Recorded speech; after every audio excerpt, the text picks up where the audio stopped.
Hello, my name is Corinne Kay. I'm married to Tahir Farouk Fahmy Hassan, an Egyptian national who's lived his entire life within Egypt and never left his homeland.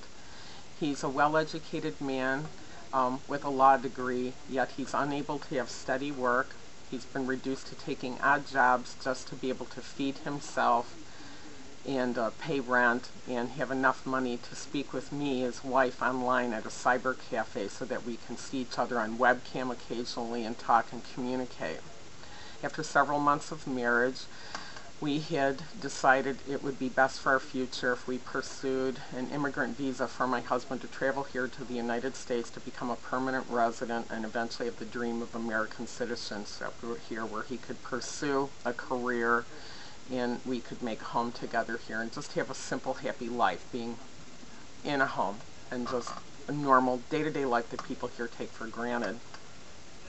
Early in this month, in January 2011, he had an interview for a visa, but now things have changed with the climate, with the uprisings. It's made everything very tenuous and uncertain for our future, which is now held in the hands of the embassy officials in the State Department as far as processing visas is concerned. He had a post-interview the day before the uprisings began, which was very unpleasant and negative, and the interview tactics were, I felt, quite cruel. They returned his passport to my husband, Tahir, and told him that he would probably not be permitted to come to the United States based on criteria that I thought was very subjective, having to do with our ages and other personal information pertaining to us, which I think is very unfair and cruel. Now, after speaking with several people who are experienced with visas and interviewing and processes and talking to lawyers and getting a lot of advice, I found that these are tactics which are often used when people are being interviewed for visas. My husband was phoned back by the American Embassy about 2-3 days after this post-interview. However, he had missed the phone call. He only has a cell phone by which to communicate. He was at a job interview trying to find a job because he thought we'd deploy Plan B, which would be for me to come to live with him in Egypt. We truly love each other. We have a genuine marriage. We're not trying to defraud anyone or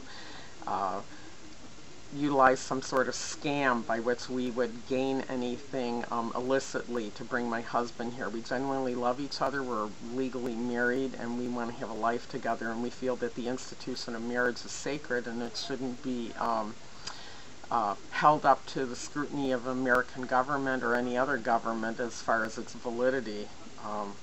Where we're concerned, we're the real deal. We love each other and we deserve to be together and deserve to have a life. Now that the American Embassy is closed, as they are in a mode to get American citizens safely out of the country and evacuate them, we do not know what will happen to my husband and what's to become of us and our lives together as it's held in limbo. I want to hope that I can reach out to other people who are in similar situations, that we may contact each other and communicate as there may be strength in our numbers. My husband, Tahir Farouk Fahmy Hassan, deserves to have the blessings and privileges of life here in America, and I want to see that his visa is approved, and would like to implore Secretary Clinton to please look at this situation for those of us who are suffering like this. I'm in Gaithersburg, Maryland. I love my husband and I want him safely here with me, where he can have proper medical care for chronic health issues and where we can make a life together.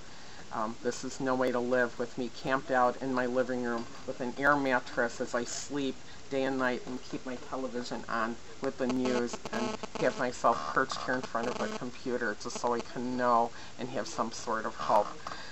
Please help those of us that are going through this and know that it's a living hell for us too.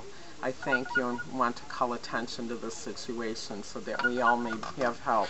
Pray for the people of Egypt, and please pray for Tahir Farouk Fahmy Hassan, my husband.